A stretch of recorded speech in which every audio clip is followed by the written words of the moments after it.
So I know you guys have lives and probably were doing other things on December 29th to 30th, but little did you know there was drama on Twitter involving Hasanabi, Twomad, and Destiny. I don't know how Destiny got involved, but Destiny is the one that was involved as well. It mainly started with this one tweet here, very first tweet that started all this nonsense.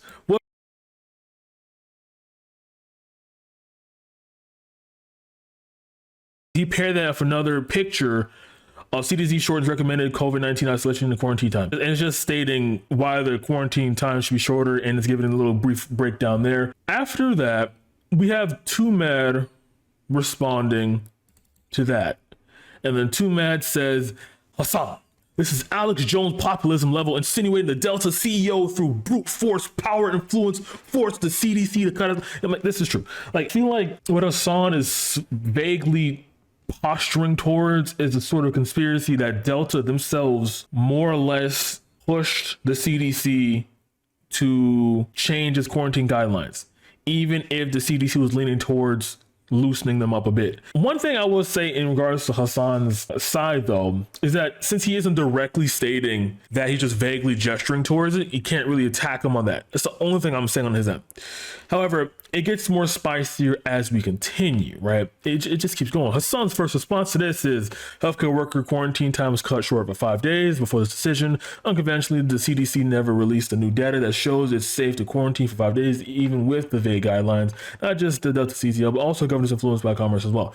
So he does concede to the fact that the governors are influenced by the economy. He acknowledged that, right? This is what I was sort of understanding while this beef was happening, that he is more or less trying to push towards the fact that we should be more concerned about people not dying to COVID rather than the economy. Like, he's more people centric.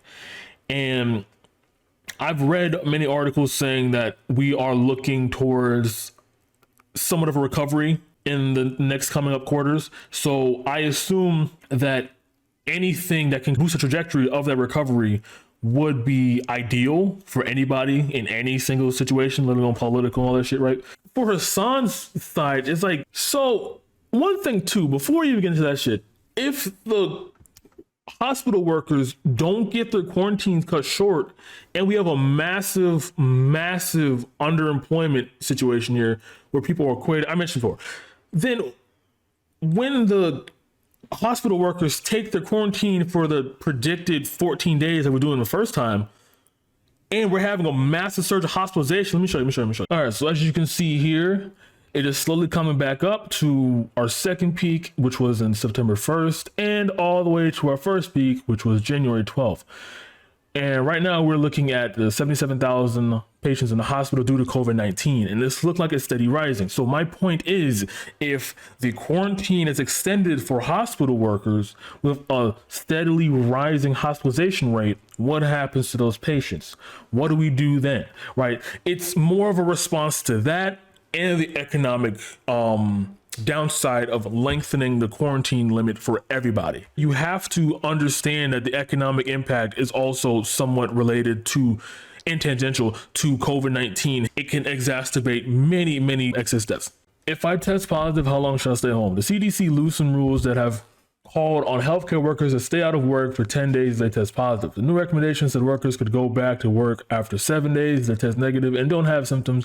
And the agency said isolation time could be cut to 5 days, even fewer if there are severe staff shortages. This lines up with the concept of massive unemployment just plummeting us into a despair hole of just utter dread, and the fact that people either quitting or dying due to COVID or just not taking the vaccine and not even getting employed in the first place anymore, right? They're responding to that as well. Beyond the virus itself, economic decline caused by the pandemic may have had an indirect impact on the US death count. So this is telling me here that when addressing a future quarantine update or any future updates towards how to address another spike in COVID, you have to prioritize workers as well, because if you were to do another incident like the April 2020 shit, like we're mentioning here, look at this chart right here, the massive ratio in employment to population, you will get not only people not being able to work because a lot of at-home jobs weren't for the service industry, you know, like where most of the population is at.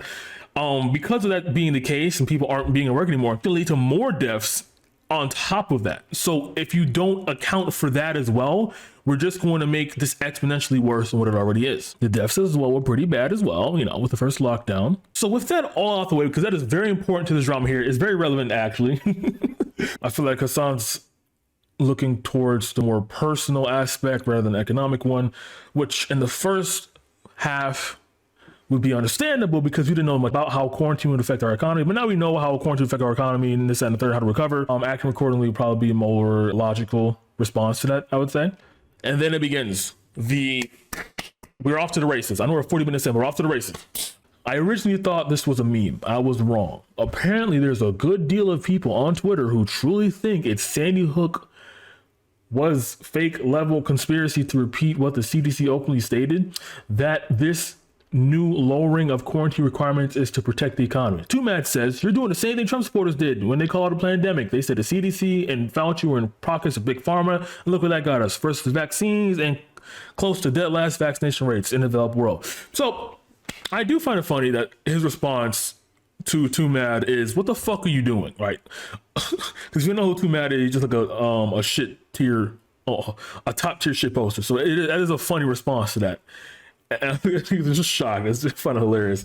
Oh my fucking god. And then after that, we have the debate. That's right. This is where Destiny comes into play, and this video will actually have context now. Just straight up trying to get fucking Destiny on here. Yeah, he can suck my dick. Hey, listen, my clout extends to you too, Mad. If you have a good point of view, don't try to fucking hide behind other people, you pathetic little coward. Just come on the stream, jackass. Here. So now look at this. Come on the stream, go ahead. He says come on the stream. I'm streaming. I'm here. I sent him the DM. I said pull up.